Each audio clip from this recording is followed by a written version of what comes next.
Hello, आप सभी का स्वागत है आपके अपने चैनल अश्वति मोदी सर में। आज क्लास 8 ज्योग्राफी का third summative examination question paper solve करेंगे। तो ये है एग्जामिनेशन पेपर 2022 का है, प्रीवियस ईयर का। लेकिन इसमें से बहुत कुछ फंस सकता है क्योंकि सेकेंड यूनिट टेस्ट में भी फंसा था, तो इस पर देखें, ध्यान दीजिएगा। FM है 70 का, ठीक है, और अढ़ाई घंटे का पेपर है। एक बार पेपर देख लीजिए, पॉज करके खुद से आंसर दीजिए, उसके बाद आंसर हम बतला रहे हैं।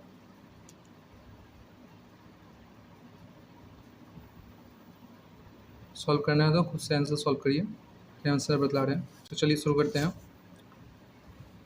पहला है, सही विकल्प को चुनकर सही चिन्ह लगाएं। तो देखिए, टिक लगाना है, टिक मार्क है, MCQ टाइप का। तो पहला है, निम्न वायुदाब पाया जाता है।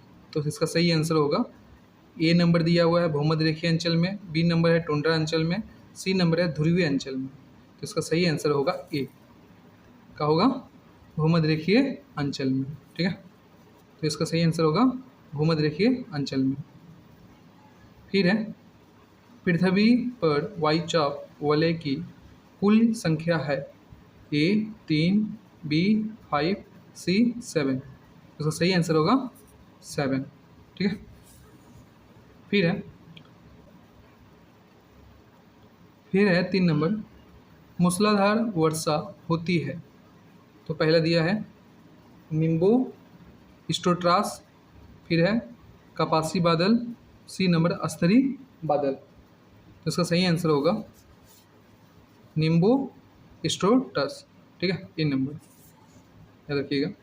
4 नंबर है, पर्वतीय ढाल पर होने वाली वर्षा को कहते हैं। A नंबर मानसूनी वर्षा, पर्वतीय वर्षा या चक्रवर्तीय वर्षा। तो पर्वतीय ढाल तो क्या होगा, पर्वतीय वर्षा, ठीक है। फिर है, भूटान की राजधानी है A नंबर थिम्पू, पुनाका या पारी। तो सही आंसर होगा थिम्पू, ठीक है। फिर है, बांग्लादेश की राजधानी है A नंबर ढाका, सिलहर या चटगांव। तो सही आंसर होगा ढाका, ठीक है। फिर है, सार्क का गठन हुआ था। तो 1895, 1985 या 1980। तो इसका सही आंसर होगा B नंबर 1985। फिर है, नेपाल की प्रधान नदी है काली गंडक, इरावदी या महाबली गंगा। इसका सही आंसर होगा काली गंडक, ठीक है। फिर है, रत्नों का द्वीप कहा जाता है। तो रत्नों का द्वीप किसे कहा जाता है, बांग्लादेश को, श्रीलंका को या म्यांमार को। तो इसका सही आंसर होगा श्रीलंका। फिर है लास्ट क्वेश्चन 10 का, आपका टिक मार्क का, वायुदाब मापा जाता है। तो मापा जाना होगा, यहाँ पर स्पेलिंग मिस्टेक है। थर्मामीटर, बैरोमीटर या हाइग्रोमीटर। तो इसका आंसर होगा बैरोमीटर, बैरोमीटर, ठीक है। अब 2 नंबर है, रिक्त स्थानों की पूर्ति करो। तो पहला नंबर है, वायु में अपना डैश होता है। डैश में क्या रखाएगा, देखिए, वायु में अपना भार होता है, पहला में यही होगा। दूसरा है, पृथ्वी के निकटतम ग्रह है। तो डैश यहाँ पर दिया हुआ है, तो कौन सा ग्रह है पृथ्वी का निकटतम, सूर्य का बोलेंगे तो बुध है, लेकिन पृथ्वी का सबसे नज़दीक आपका शुक्र है, ठीक है, शुक्र याद रखिएगा, मंगल नहीं, मंगल जैसा दूर है। फिर सभी बादलों से वर्षा होती है या नहीं होती है। तो यहाँ आंसर होगा नहीं होती है, क्या होगा, नहीं होती है। फिर है, समुद्री स्थलीय वायु का प्रवाह डैश होता है। तो इसमें प्रवाह के बाद क्या होगा, प्रतिदिन होता है, ठीक है। फिर है, जल का डैश में परिवर्तन होना वाष्पीकरण है। तो इसमें क्या बढ़ाएगा, जलवाष्प, जल का जलवाष्प में परिवर्तन होना जो वाष्पीकरण है, जल का जलवाष्प में परिवर्तन होना वाष्पीकरण है, या वाष्प भी बोलिएगा चलेगा, ठीक है। फिर है, भारत में आइला इतना डैश ईस्वी में आया था। तो कितना ईस्वी में आया था, भारत में आइला 2009 ईस्वी में आया था। फिर है, नेपाल, यहाँ नेपाल है, ठीक है, नेपाल की प्रधान भाषा डैश है। तो नेपाल की प्रधान भाषा नेपाली है, बताइए होगा। फिर है, डैश म्यांमार की प्रमुख नदी है, तो म्यांमार की प्रमुख नदी कौन सी है? तो इरावती म्यांमार की प्रमुख नदी है। फिर है डैश उद्योग बांग्लादेश का प्रमुख उद्योग है, तो बांग्लादेश का प्रमुख उद्योग जूट उद्योग बांग्लादेश का प्रमुख उद्योग है। फिर है 10 नंबर, डैश पाकिस्तान की प्रमुख नदी है, तो पाकिस्तान की प्रमुख नदी कौन सी है? सिंधु पाकिस्तान की प्रमुख नदी है, याद रखिएगा, सिंधु पाकिस्तान की प्रमुख नदी है। अब है 3 नंबर, सही अथवा गलत कथन पर चयन करें। ठीक है, सही अथवा गलत कथन पर चयन करें, तो सही टिक, सही ट्रू फॉल्स बोल सकते हैं उसको। तो पहला है झेलम पाकिस्तान की सबसे प्रमुख नदी है, तो ये आपका क्वेश्चन का है, ये जो लिखा हुआ है गलत है। ठीक है, तो इसका टिक होगा गलत, 1 नंबर का होगा गलत। दूसरा नंबर है खनिज पदार्थ की दृष्टि से म्यांमार समृद्धिशाली देश है, तो ये सही होगा, 2 नंबर सही होगा। ठीक है, फिर 3 नंबर है स्वच्छ सफ़ेद रंग का मेघ होता है, तो 3 नंबर हाँ सही है। ठीक है, फिर 4 नंबर है कराची पाकिस्तान का प्रमुख बंदरगाह है, तो कराची पाकिस्तान का प्रमुख बंदरगाह है, तो सही आंसर होगा हाँ सही है। ठीक है, फिर 5 नंबर बांग्लादेश की सबसे ऊंची चोटी सागरमाथा है, सागरमाथा किसको बोलते हैं? माउंट एवरेस्ट को। तो बांग्लादेश में नहीं है, ये कहाँ है? नेपाल में, तो ये आंसर का होगा गलत, आंसर होगा गलत। ठीक है, आंसर यहाँ गलत होगा। फिर है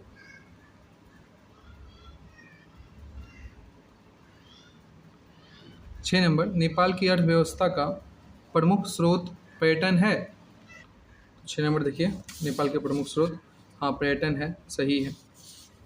फिर है महाबली गंगा श्रीलंका की प्रमुख नदी है, तो आपका 7 नंबर सही है, महाबली गंगा श्रीलंका की प्रमुख नदी है। फिर है 8 नंबर सागौन म्यांमार से निर्यात की जाने वाली प्रमुख वस्तु है, तो सही है कि गलत है? इसका सही आंसर ये 8 नंबर बिल्कुल सही है, सागौन। 9 नंबर बांग्लादेश के लोगों का मुख्य उद्देश्य या मुख्य पेशा कृषि करना है, तो हाँ ये भी बिल्कुल सही है। फिर पुनाखा भूटान की राजधानी है, तो ये गलत है, 10 नंबर गलत होगा। ठीक है,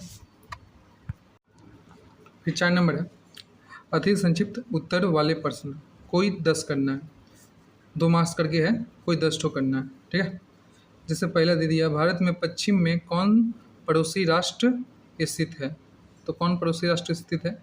तो भारत के पश्चिम में तो आपका पाकिस्तान उपस्थित है, पश्चिम में कौन है? पाकिस्तान।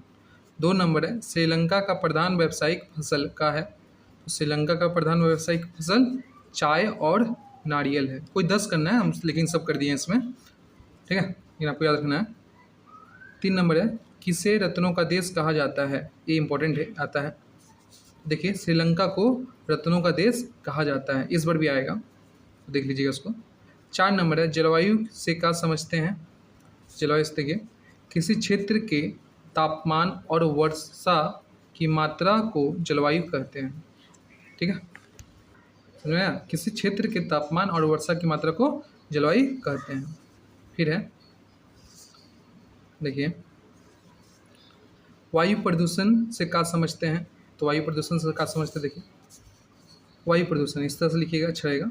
जब धूल, गैस, गंदगी, कालिक, वायरस आदि हवा को दूषित करते हैं तब वायु प्रदूषण होता है। ठीक है, फिर है 6 नंबर देखिए सिल्वा कहाँ पाया जाता है, तो सिल्वा कहाँ पाया जाता है? अमेजोन बेसिन में। कहाँ पाई जाती है? अमेजोन बेसिन में, याद रखिएगा। फिर 7 नंबर है सार्क का है, तो सार्क देखिए सार्क 8 देशों का अंतर्राष्ट्रीय संगठन है और इसकी स्थापना 1985 ईस्वी में हुई थी। कितने देशों की? 8 देशों की अंतर्राष्ट्रीय संगठन है। ठीक है, फिर है संघनन किसे कहते हैं, तो संघनन देख लीजिएगा एक बार, वाष्पीकरण और संघनन कोई एक आता है। वाष्प को जल में बदलने की क्रिया को संघनन कहते हैं। और जल इधर ले जाइएगा, वाष्प इधर ले जाइएगा तो वो वाष्पीकरण हो जाएगा। जल को वाष्प में बदलने की क्रिया को वाष्पीकरण और वाष्प को जल में बदलने की क्रिया को संघनन कहते हैं। ठीक है। फिर है 9 नंबर, सदाबहार वन कहाँ पाए जाते हैं? तो सदाबहार वन भूमध्य रेखीय अंचल में पाई जाती है। पूरा बना के लिखिएगा, इस तो शॉर्ट लिखिएगा तो नहीं होगा, आपको यहाँ पर लिखना पड़ेगा सदाबहार वन भूमध्य रेखीय अंचल में पाई जाती है, तब 2 नंबर मिलेगा। ठीक है, इसको ध्यान रखिएगा। फिर है मौसमी शब्द का अर्थ है। तो मौसमी का अर्थ है प्रस्तुत मौसम में होने वाला। ठीक है, प्रस्तुत मौसम में होने वाला। फिर है किसे और क्यों विश्व का कसाई खाना कहा जाता है? तो देख लीजिए, शिकागो को विश्व का कसाई खाना कहते हैं क्योंकि यहाँ विश्व में सबसे अधिक पशु काटे जाते हैं। ठीक है। फिर है लावा और मैग्मा में 2 अंतर बताएं। तो चैप्टर 1 का क्वेश्चन है ये, देख लीजिए, लावा और मैग्मा। लावा देखिए, पृथ्वी से बाहर निकलने वाली पिघली चट्टान को लावा कहते हैं, और इधर मैग्मा में पृथ्वी के अंदर उपस्थित पिघली चट्टान को मैग्मा कहते हैं। फिर 2 अंतर बोला था तो 2 देख लीजिए, लावा कम तापमान होता है, लावा का कम तापमान होता है, मैग्मा का अधिक तापमान होता है। ठीक है। फिर है 11 नंबर, सॉरी लावा हो गया। अब आपका 13 नंबर देख लीजिए, परतदार चट्टान से क्या समझते हैं? तो परतदार चट्टान देख लीजिए, किसी रासायनिक प्रतिक्रिया द्वारा छोटे छोटे कण मिलकर बड़े ठोस चट्टान का निर्माण करते हैं, उसे परतदार चट्टान या अवसादी चट्टान कहते हैं। तो परतदार भी कहते हैं उसी को, अवसादी चट्टान भी उसी को कहते हैं, जैसे चूना पत्थर, बलुआ पत्थर इत्यादि। ठीक है। फिर है चक्रवर्तीय वर्षा का है आंसर, देखिए 14 नंबर, चक्रवर्तीय वर्षा किसे कहते हैं? तो देखिए, चक्रवर्तीय वर्षा किसी चक्रवात या अवदाब के साथ होने वाली वर्षा को चक्रवर्तीय वर्षा कहते हैं। तो शॉर्ट में लिख सकते हैं, किसी चक्रवात के साथ होने वाली वर्षा को चक्रवर्तीय वर्षा कहते हैं। चक्रवर्तीय वर्षा इस बार मैंने पिछला बार आ चुका है, तो इस बार आ सकता है संवहनिक वर्षा। तो ये दोनों देख लीजिएगा एक बार। चलिए आगे देखते हैं। 5 नंबर है संक्षिप्त उत्तर वाले प्रश्न, कोई 5। तो एक तो क्वेश्चन 4 मार्क्स का है, कोई 5 को करना है। टोटल आपका 8 दिया है, 8 में कोई आपको 5 करना है। तो पहला दिया है वायु चाप किसे कहते हैं, जो सर मिट चुका है, लेकिन इसको देख लीजिएगा, वायु चाप किसे कहते हैं? तो आंसर देख लीजिए, वायु में अपना वजन होता है, इस वजन से वायु पृथ्वी पर अपना दबाव बनाती है, इसी दाब को वायु चाप या वायु दाब कहते हैं। वायु चाप को बैरोमीटर द्वारा मापा जाता है। और बड़ा करके आप लिखना तो बड़ा करके लिख सकते हैं, हम शॉर्ट में लिखे हैं। 2 नंबर है भूमध्य रेखीय प्रदेशों की जलवायु कैसी होती है? आंसर देखिए, कैसी होती है? भूमध्य रेखीय क्षेत्रों में सूर्य की किरणें पूरे वर्ष लंबवत पड़ती है, जिसके कारण दिन बड़े और रात छोटे होते हैं। इसलिए इस भूभाग का तापमान अधिक रहता है। दिन में तापमान 38 डिग्री सेल्सियस तक पहुंच जाता है, लेकिन रात्रि के समय तापमान 20 डिग्री सेल्सियस से 25 डिग्री सेल्सियस बहुत कम हो जाता है। ठीक है, इसलिए इस क्षेत्र को रात्रि को कटिबंधीय शीत ऋतु कहते हैं। इस क्षेत्र को क्या कहते हैं? रात्रि का कटिबंधीय शीत ऋतु कहते हैं। प्रचंड ताप के कारण इस क्षेत्र में निम्न चाप की स्थिति बन जाती है। ठीक है, ये आपका 3 पॉइंट है, और एक पॉइंट आप जोड़ सकते हैं। अब आगे दिया है 3 नंबर। 3 नंबर में है शीतकालीन वर्षा का देश किसे कहते हैं और क्यों हुई होगा, क्यों कहते हैं वो भी पूछा जाएगा। तभी तो किसे कहते हैं, तो भूमध्य रेखीय अंचल को शीतकालीन वर्षा देश कहते हैं, लेकिन क्यों पूछा जाएगा। ठीक है, क्वेश्चन जरा सा मिस्टेक है। भूमध्य रेखीय अंचल को शीतकालीन वर्षा का देश कहते हैं क्योंकि यहाँ पर सूर्य की किरणें लंबवत पड़ने के कारण पृथ्वी की सतह बहुत गर्म हो जाती है और पानी का वाष्पीकरण होने लगता है, जिससे शीतकाल में भी जलवाष्प बनते हैं और फिर बादल बनते हैं, और शीतकाल में संवहनीय वर्षा भी होती है। वर्षा की अधिकता के कारण यहाँ पर दलदल बन जाते हैं और वर्षा का वार्षिक औसत 200 से 300 सेंटीमीटर तक होता है। तो आप इस तरह बनाकर लिख सकते हैं। ठीक है, अब आगे देखिए। फिर है 4 नंबर, टुंड्रा प्रदेश की जलवायु कैसी है? तो ये भी देख लीजिएगा। देखिए आंसर, टुंड्रा प्रदेश की जलवायु कैसी है? सुमेरु और कुमेरु के विरुद्ध क्षेत्रों से बहने वाली विशेष प्रकार की शीतल वायु को टुंड्रा जलवायु कहते हैं। ठीक है, तो देख लीजिए, सुमेरु और कुमेरु विरुद्ध के क्षेत्र से बहने वाली विशेष प्रकार की शीतल वायु को टुंड्रा जलवायु कहते हैं। टुंड्रा प्रदेश अति ठंडा और उजाड़ है, यहाँ खेती भी नहीं हो पाती है। गर्मी में जब इस क्षेत्र में बर्फ़ पिघल जाती है तो कुछ शैवाल जन्म लेते हैं। इस शैवाल का नाम टुंड्रा होने के कारण यहाँ की जलवायु को टुंड्रा जलवायु कहते हैं। ठीक है, यहाँ अत्यंत ठंडी होती है, जिसके कारण कहीं भी फसल नहीं हो सकती है, ये भी याद रखिएगा। फिर है झील प्रदेश की आर्थिक उन्नति का कारण है। तो आंसर देखिए, देख लीजिए, उत्तरी अमेरिका के झील प्रदेश के शिल्प उन्नति के कारण। तो पहले देख लीजिए, इस तरह हेडिंग करके लिख लीजिएगा। खनिज संपदाओं की प्रचुरता, कच्चे माल की सुविधा, लौह अयस्क और कोयला की प्रचुरता, पंच झील की पर्याप्त जल शिल्प एवं उद्योग में प्रयुक्त किया जाता है, पर्याप्त पूंजी की सहायता, परिवहन व्यवस्था की सुविधा, जनसंख्या अधिक होने से श्रमिक की प्रचुरता, न्यागरा जलप्रपात से जल विद्युत का उत्पन्न होना। तो ये है आपका झील प्रदेश उन्नति का कारण। ठीक है, ये 5 नंबर है, मृत घाटी का निर्माण कैसे होता है? ये भी याद रखिएगा, आता है। तो देख लीजिए, मृत घाटी का निर्माण पृथ्वी की विस्तारित गति के कारण चट्टान के ब्लॉकों का ऊपर और नीचे धकेलने से होता है। यह प्रदेश अत्यधिक लवणीय है, जिस कारण यहाँ जीवों की मृत्यु होती है, इसलिए इसे मृत्यु घाटी कहते हैं। इसको याद रखिएगा। ठीक है, आगे देखिए, झील प्रदेश में पाए जाने वाले झीलों के नाम उसके उत्पत्ति स्थान के साथ बताएं। तो ये भी देख लीजिएगा। देखिए, झील प्रदेश में पाए जाने वाले झीलें, तो झीलों के नाम इस तरफ है और उत्पत्ति स्थान देख लीजिए। सुपीरियर झील, तो मिसौरी नदी, मिसिसिपी मिसौरी इसको बोल सकते हैं आप। मिशिगन झील, तो ग्रैंड नदी। हुरॉन झील, तो ये क्या है? टॉर्नेडस की खाड़ी। फिर है एडी झील, ये मैकेंजी पर्वत है। फिर का है ओंटारियो झील, ये कहाँ है? सेंट लॉरेंस में। तो ये आपका कुछ झील थी, तो उसका उत्पत्ति इधर है, उत्पत्ति स्थान, इसको याद रखिएगा।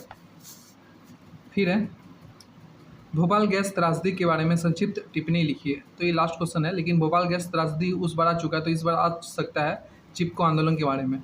तो दोनों करके जाइएगा, भोपाल गैस त्रासदी को भी और चिपको आंदोलन को भी, दोनों में कोई एक आएगा जरूर।